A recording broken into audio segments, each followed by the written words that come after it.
Kita bukan informasi pertama, saudara. Data resmi yang dipublis oleh pemerintah Aceh melalui Dinas Kesehatan Aceh melalui laman resminya dinkes.acehprof.go.id menunjukkan data COVID-19 pasien dalam pengawasan atau PDP hingga kini sudah berjumlah 31 orang. Sedangkan orang dalam pemantauan hingga kini sudah berjumlah 187 orang.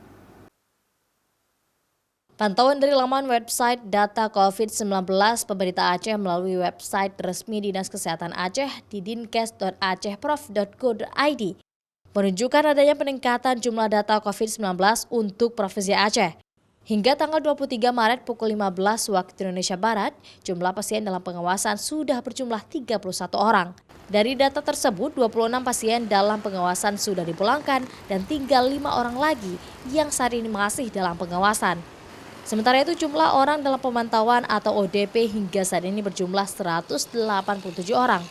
Sedangkan data jumlah periksa lab COVID-19 berjumlah 27 orang. Dengan hasil jumlah COVID-19 dengan hasil negatif berjumlah 12 orang dan jumlah COVID-19 lab positif nihil. Sementara itu data COVID-19 berdasarkan data per kabupaten kota di Aceh menunjukkan Kabupaten Aceh Utara dengan jumlah orang dalam pemantauan terbanyak yaitu 40 orang.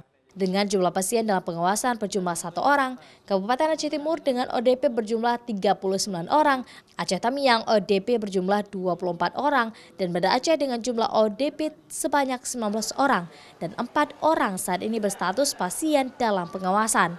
Pemerintah Aceh juga mencatat ada 68 rumah sakit di Aceh yang menjadi fasilitas kesehatan bagi masyarakat untuk memeriksakan kesehatannya, serta menunjuk 2 rumah sakit di Aceh sebagai rumah sakit rujukan COVID-19, yaitu Rumah Sakit Umum Dr. Zainal Abidin Banda Aceh dan Rumah Sakit Judmutia di Aceh Utara.